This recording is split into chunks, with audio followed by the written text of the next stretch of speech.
change has been, at least in large part, driven by a dramatic increase in the population size of humans in the world. The population has doubled in the last 4 decades. Only about 5% of that growth or so has occurred in the developed nations. This is because some underdeveloped nations in places like Africa, Asia, and Latin America are generating nearly all of the population growth. This, of course, will slow, just as we saw with developed countries, as they go through the demographic transition, which seems to be a natural transition of people from high fertility to low fertility as their cultures and economies go from being more traditional, low-scale horticultural agriculture into highly productive industrialized societies. The world growth rate is actually declining, especially in the developed nations. Birth rates are generally down, and again, more so in developed nations than others, but still generally declining. But what's happening that we see, especially as cultures get more access to healthcare, is that lifespans are increasing. The elderly are the fastest growing age group, and this is true even in many poor nations, but it is more pronounced in places like Western Europe and Japan. Italy, for example, was the first nation to reach the point where there were more people over 60 than under 20. Spain, Germany, Greece, all of those countries have or will shortly achieve that ratio. In the US, there are similar trends, except that it's masked by enormous immigration of young people from Latin America. This has been hugely beneficial to the United States because it's providing an influx of young, productive individuals to fill jobs and to provide a lot of productive activity for an aging population that needs resources, needs to consume healthcare resources, retirements, etc., but aren't necessarily providing productive capacity into the job market anymore. The 65 plus age group is increasing at twice as fast the rate as the whole population. Some have decried that this is a financial burden on young workers in the United States who are going to have to pay for the pensions and medical care costs for the expanding elderly group. And these are questions that society has to grapple with, that social scientists are working on, and that people think about all of the time. But just to put some of this into perspective, individuals who are elderly in the United States pulling out Social Security paid into Social Security their whole lives in order to have that benefit. You too are doing that, and this should fuel your retirement as well, at least to some degree, as long as politicians don't keep robbing from the fund to pay for their pet projects. Following this lecture, you'll watch a very interesting video about aging and dating in modern Japan. There's been a progressive disparity in wealth between nations for almost 2 centuries, whereby the economic power is concentrated mostly in industrialized nations of the Northern Hemisphere.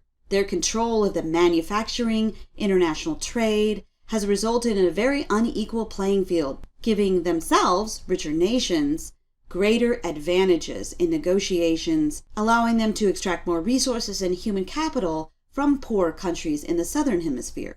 This has resulted in them having greater access to food, electricity, oil, education, medicine, in other words, resources, and their lives are materially more comfortable than those of people in poorer nations. Also, their lifespans are significantly longer. And just as there's inequality between nations, there can be inequality within nations. In the chart and map that you see below, this is looking at the Gini index, which is essentially a measure of the inequality between individuals within a country. The more dark blue it is, the more equal people are in terms of their access to resources and their ability to achieve wealth. The more red it is, the less equal it is. So, for example, Canada is more equal than in the United States. But the United States is considered more equal than Mexico or Brazil. Many critics argue that globalization is creating this global citizenry that is consuming Starbucks, Coca-Cola, Nike, MTV. In other words, they're consuming the same things because we're getting a convergence of cultural, material goods and resources, resulting in less cultural diversity. Here you can see in this map are countries without McDonald's. By and large, though not always, countries without McDonald's are those countries for which it's not profitable enough to have McDonald's. But there are a few cases, like Bolivia, in which people have banded together and successfully been able to keep out McDonald's. This is largely a result of the cultural rejection of McDonald's by locals and the government within the country. We're also seeing subsistence convergence, where agriculture, which is only around 10,000 years old, what has happened with farming is that we're getting a reduction in the variety of different kinds of staples or foods that people are eating. Where over time, eventually every society either has adopted agriculture or will adopt agriculture as long as the environment can support it.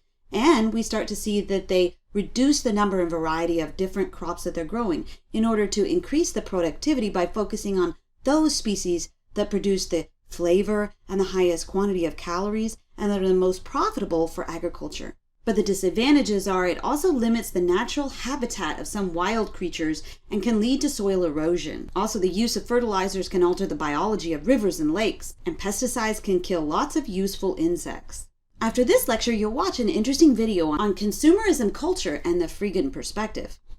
Another area where we're seeing convergence of cultural ideas is with language. Anthropologists estimate that 3,000 of the current 6,900 languages, or roughly 50% of them, will be lost within a generation. This means that unique local knowledge will also be lost, and all the cultural ideas that go along with that are unique to that culture. These languages are among the fewest sources of evidence for local human history, and only about 200 are written, so cultural history and knowledge will inevitably die with the language.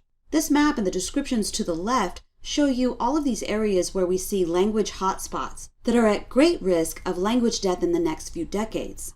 Moribund languages are those where all speakers are over 60 years of age.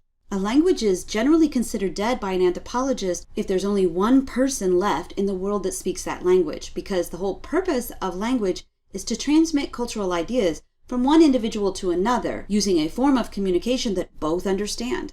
And if there isn't anyone else to understand your language, then language doesn't function as it's intended to transmit your cultural ideas from one individual to another. Therefore, languages are considered dead when only one person is left to speak them. Thus, we're seeing great loss in the scientifically observable variation in the unique human trait of language.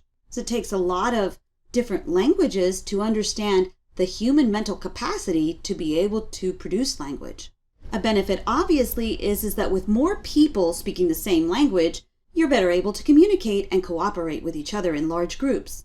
And in some cultures, in order to increase the proportion of individuals that are speaking the same language, those cultures may adopt discriminatory laws, norms, or rules forbidding other languages from being spoken and cultural customs being practiced. Especially repressive governments engage in these kinds of activities, and nationalistic attitudes sometimes promote language globalization or language nationalization. We'll come back soon and talk about whether globalization has been economically good or bad for people, or maybe a little bit of both. Have a great day.